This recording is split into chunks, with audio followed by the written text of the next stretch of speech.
عرض کر رہا تھا کہ حضور جان عالم صلی اللہ تعالی علیہ وآلہ وسلم اور صحابہ کرام علیہم رضوان معراج شریف سے پہلے بھی نماز ادا فرمایا کرتے تھے۔ چاشت کی نماز اور عصر کی نماز، یہ دونوں نمازیں باقاعدہ صحابہ کرام پڑھا کرتے تھے۔ حضور جان عالم علیہ السلام خود بھی ادا فرماتے تھے، باقاعدہ جماعت بھی ہوتی تھی۔ اسی طرح رات کی نماز کی فرضیت میں بھی اتفاق ہے کہ فرض پہلے تھی،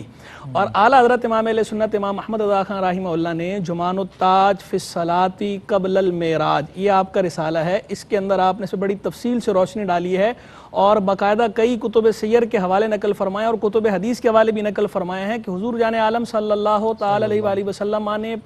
بعثت کے روز ہی جب پہلی وحی نازل ہوئی ہے تو پہلی وحی کے نزول کے بعد ہی جبریل امین علی نبینا علیہ السلام کی تعلیم سے سرکار علیہ السلام نے نماز ادا فرمائی، اور اسی رات اسی دن جو ہے حضور جان عالم علیہ السلام کی تعلیم سے ام المومنین سیدہ خدیجہ الکبریٰ رضی اللہ تعالیٰ عنہا نے بھی نماز ادا فرمائی، اور دوسرے روز جو ہے مولا علی کرم اللہ تعالیٰ وجہ الکریم نے حضور جان عالم علیہ السلام کی تعلیم سے نماز ادا فرمائی۔ تو اعلیٰ حضرت کا بہت پیارا جملہ آپ نے یہاں فرمایا، تو بولا پتہ چلا کہ ایمان کے بعد سب سے پہلی شریعت نماز ہے، یعنی ایمان کے بعد سب سے پہلا حکم جو ہے وہ نماز کے بارے میں ہے۔ نماز اتنی اہم ہے، اتنی ضروری ہے، اور آپ دیکھیں اس نماز کی فرضیت ایسی ہے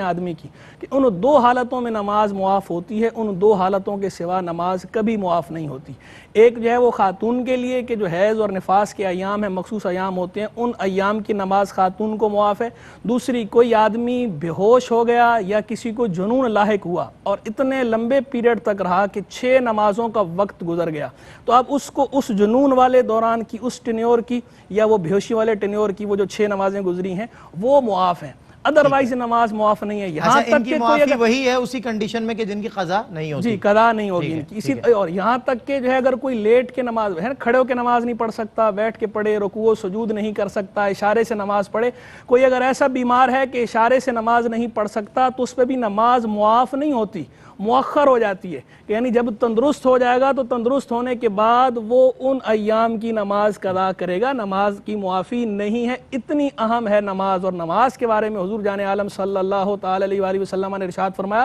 جامع ترمذی کی حدیث ہے، مفتاح الجنت الصلاۃ، جنت کی چابی نماز ہے، ومفتاح الصلاۃ الوضوء، اور نماز کی چابی وضو ہے۔ شیخ محقق شیخ عبدالحق محدث دہلوی رحمہ اللہ یہاں فرماتے ہیں کہ جس طرح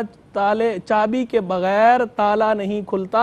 اسی طرح نماز کے بغیر جنت کا دروازہ نہیں کھلے گا، اور اسی لیے نماز کو ایمان سے بھی تعبیر فرمایا گیا ہے۔ اور صحیح مسلم کی حدیث ہے کہ حضور جان عالم علیہ السلام نے ارشاد فرمایا، وَالصَّلَاةُ نور، نماز نور ہے۔ تو یہاں محدثین فرماتے ہیں کہ نور کے اندر دونوں احتمال موجود ہیں، کہ نور حسی بھی ہے، نور معنوی بھی ہے۔ نور حسی تو یوں ہے کہ آخرت میں نور ہوگا، یسعی نورہم بین ایدیہم، نور ان کے آگے ان کا دوڑتا ہوگا، اور دنیا کے اندر بھی اس کے چہرے پہ رونق آئے گی، اس کے چہرے پہ نور ہوگا۔ یہ نور حسی بھی ہے اور نور معنوی بھی ہے، کہ یعنی نماز کے ذریعے اسے ہدایت ہوگی سیدھے راستے کی، اور گناہوں سے بچے گا اس نور کے سبب۔ تو نماز نور حسی بھی ہے اور نور معنوی بھی ہے۔